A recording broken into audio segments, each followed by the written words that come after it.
Là, on est à la Guinguette d'Ingrid Levasseur, qui était l'une des leaders gilets jaunes. On va peut-être sortir parce que là, c'est sympa le son de l'accordéon, mais pour toi, c'est peut-être pas terrible, non? C'est chaleureux, c'est comme ça avec toutes les clientes ou quoi? Oui, beaucoup. Ils te font des gros câlins. Ouais, ils me font beaucoup de câlins. Alors, on s'est connus, tu avais produit un très gros événement.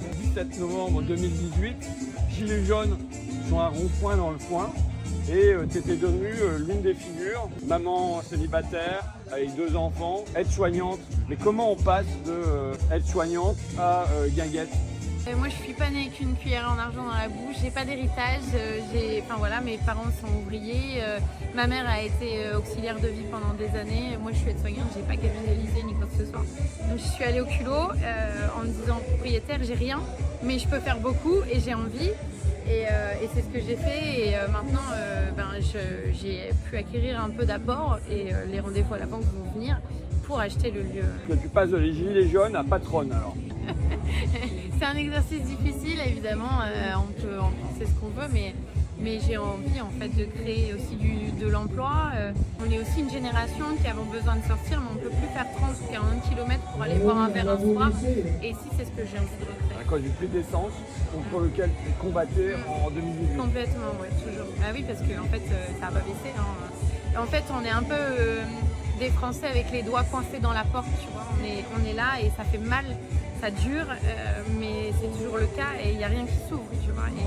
Et ça, faut encore y penser. Et en fait, ce câlin que la dame m'a fait, c'est parce que je réouvre un endroit et que du coup, ça va leur permettre d'aller danser plus près de chez eux et ça recrée de la joie. Et voilà, c'est ce que je cherche. C'est quoi cette porte? On a les doigts coincés dans la porte, c'est quoi cette porte? Bah, c'est ce qu'on vit depuis plus de 6 ans, c'est la douleur du porte-monnaie, des fins de mois difficiles. Franchement, quand on va faire ses courses et qu'on paye les 500 grammes de beurre 6,50 €, alors qu'il y a encore quelques années c'était 4 € et je trouvais que c'était déjà cher, mais là c'est plus possible. Et moi j'ai la chance, et je dis la chance quand même, c'est dramatique, de m'être mariée et d'avoir une vie et d'avoir un soutien de mon conjoint et financièrement et que ce soit plus facile. Mais il n'y a pas une seule fois où je fais mes courses où je pense pas à ceux qui, comme moi, avaient gagné 1 000 € par mois et avaient des fins de mois difficiles. Tout le temps, j'y pense. Et d'ailleurs ici, j'applique une réduction automatique aux familles monoparentales. Ils ont 10% tout de suite sur la TIC. Pour moi, c'est obligatoire de penser aux autres. Et on a aussi le café solidaire, ceux qui ne peuvent pas s'offrir le café.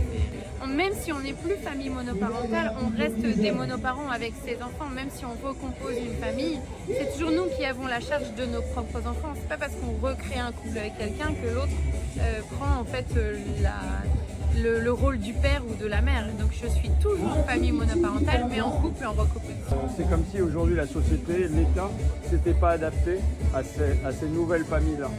Ils ne se sont pas du tout adaptés. Alors, il y a eu des petites choses qui ont été mises en place et il y a au moins cet avantage-là que le mouvement des Gilets jaunes a eu, c'est qu'il y a une prise de conscience il y en a autant que ça, et oui, il y en a autant que ça. Maintenant, en fait, il y a un risque de séparation.